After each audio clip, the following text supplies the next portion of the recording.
Сәлеметсіздер ма? Бүгінгі назарыңызға ұсынылған 18-ші тақырып қоғамдық өмір жүйесіндегі саясат. Осында бізде қарастыратын 3 сұрағымыз бар. Саясаттың түсінігі мен мәні, саясаттың құрылымы, сосын 3-ші сұрақ саясаттың түрлері мен атқаратын қызметтері. Саясат дегеніміз не? Қараңыз, саясаттың негізі былай айтатын болсақ, 2000 астам анықтамалары бар.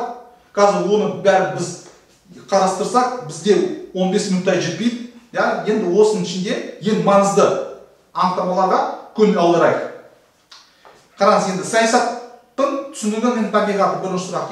Осында бірнеше сондай ірі ойшылдар өз пікірінше саясатқа өз түсініктеме берген. Мысалы, Платонды алатын болсақ, Платон былай деп айтқан: саясат бұл мемлекет басқару өнері. Саясат бұл бірігіп өмір сүру өнері.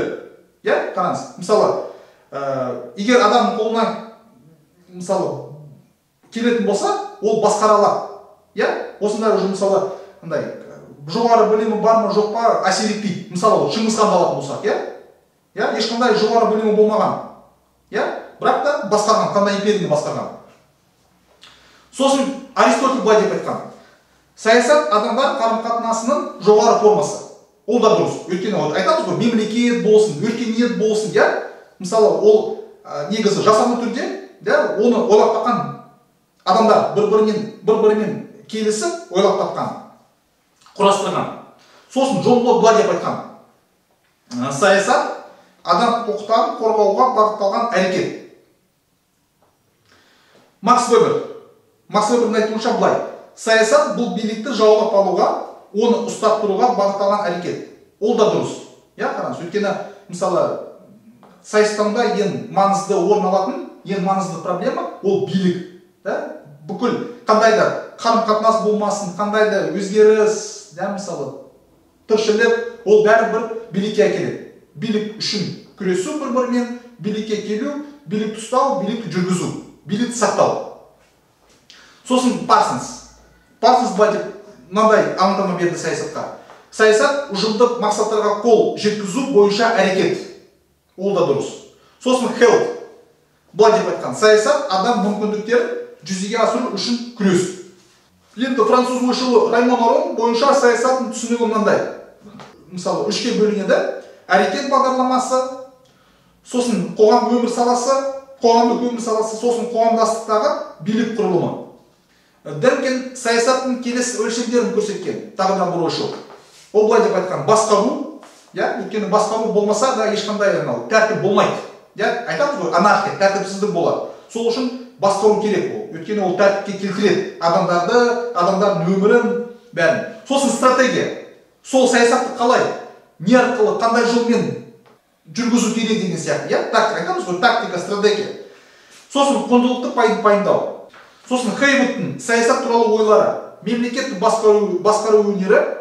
Қараңыз, қоғамдық процесс ішінде ол бөлінеді: қоғамдық процесс, сосын компромисс және консенсус, бір-бірімен тіл табысу деген сияқты, келісім.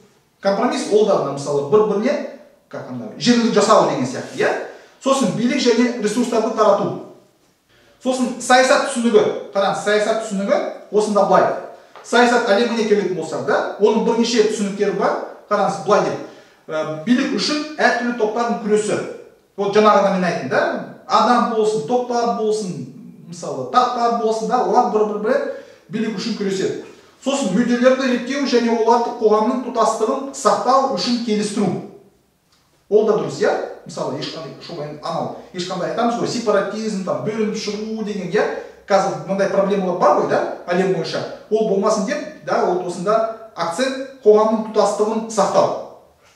Сосын мемлекеттік және қоғамдық өмірдегі мәселелер немесе оқиғалар тізбесі. Ол да бар.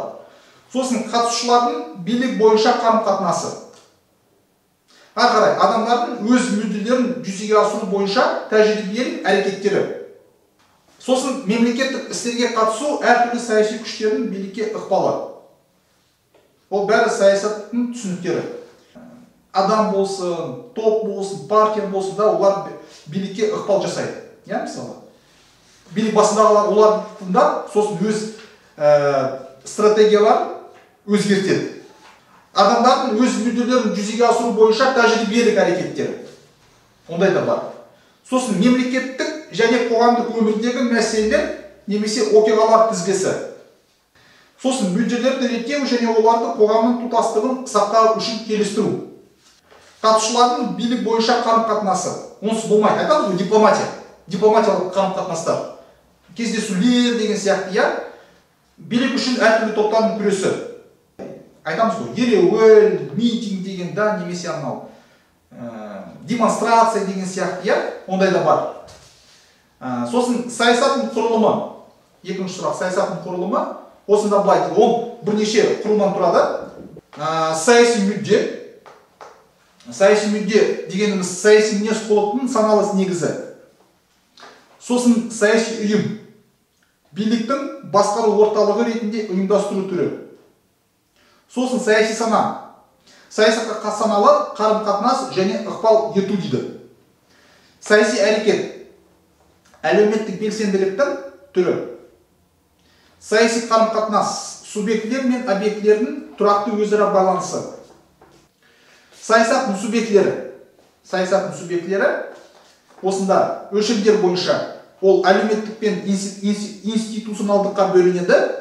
Енді әлеуметтікке келетін болсақ, оның ішінде оған кіретіндер жеке адам, немесе адамның өзі, немесе тұлға. Жеке адам мен тұлға, сосын таптар мен топтар, әлеуметтік бірлестіктер. Ал институционалдыққа кіретін мемлекет, мемлекеттік органдар, саяси партиялар, халықаралық ұйымдар, әлеуметтік ұйымдар, оған кіретін отбасы, кәсіподақтар және тағы басқалар. Саясаттың әрекет ету деңгейлері. Оған осында 3 деңгей бар. Ең кішкентай деңгей ол микро деңгей. Ал ол саясаттың адамдық өлшем саяси ұйымдар. Сосын макро деңгей. Макро деңгей осында ол орташа мемлекет тұтас жүйе ретінде оның құрылымы және қызмет етуі. Ал ең үлкені ол мега деңгей. Оған кіретін халықаралық ұйымдар әрекеті. Сипаттайтын халықаралық ұйымдар әрекеті, оған кіретін Біріккен Ұлттар ұйымы, НАТО, тәуелсіз мемлекеттер достастығы, Еуропалық одақ және басқа халықаралық ұйымдар. Енді саясаттың түрлері мен атқаратын қызметтері. Үшінші сұрақ. Саясаттың түрлеріне келетін болсақ, олар мынандай бір принциптер бойынша бөлінеді. Біріншіден осында қоғамдық өмір салалары бойынша ол мынандай болады, қараңыз.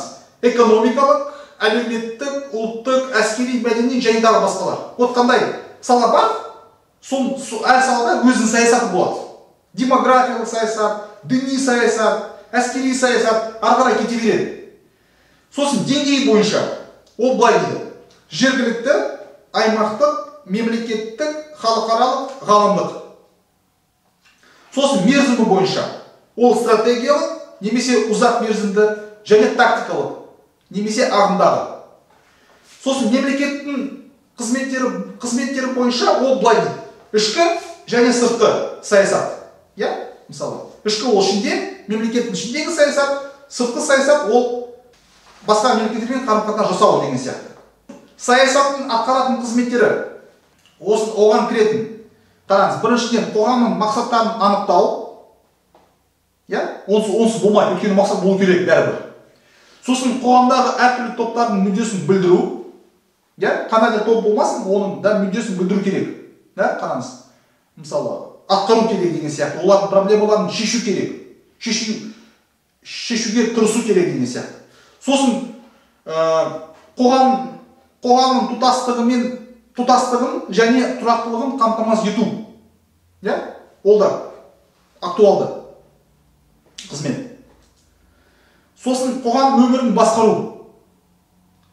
Сосын қоғамдағы шиеленістерді анықтау және реттеу. Сонымен осы 18 тақырып бізде бітті. Осы тақырыпта біз саясатты феномен ретінде қарастырдық.